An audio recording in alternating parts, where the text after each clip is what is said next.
क्या भाभी, आपने मेरी मम्मी को कितना पतला कर दिया है। खाना टाइम से नहीं देती हो क्या?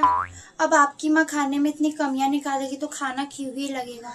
कभी नमक ज्यादा है, कभी नमक कम है, कभी मसाला ज्यादा है, कभी मसाला कम है, कभी तेल ज्यादा है, कभी तेल कम है, और कभी दोनों सही है। तो कुछ तो कमी है, मजा नहीं आ रहा है। कुछ तो कमी होगा भाभी। मुझे आज तक आपके हाथ का खाना पसंद नहीं आया।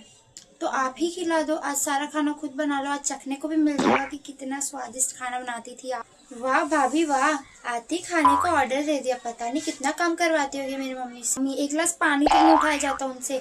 काम चोरी और कमियां निकालने के अलावा कुछ नहीं आता आपकी मम्मी को। बस यही सुनना बाकी रह गया था। आप अपनी सास को कामचोर बोल रही हो। अरे मैंने अपनी मम्मी को कभी काम करने नहीं दिया था।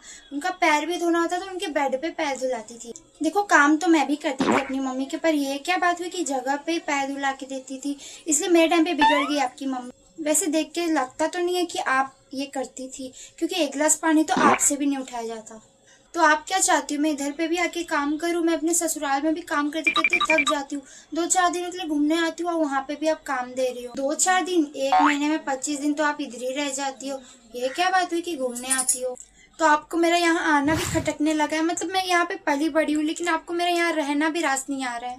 थोड़े दिनों के लिए तो घूमने आती हूँ मैं, उसमें भी मेरा मूड खराब कर देती हूँ आप। देखो, घूमने तो मैं भी जाती हूँ अपने मायके, लेकिन एक रात भी रुकने नहीं देती आपकी मम्मी, जैसे कि यही मेरे पति हो। देखो भाभी, ऐसा कुछ नहीं, आप समझती ही नहीं हो। देखो, मैं सच में नहीं समझ पाई हूँ आप माँ बेटी को, और मुझसे होगा भी नहीं। नमस्ते।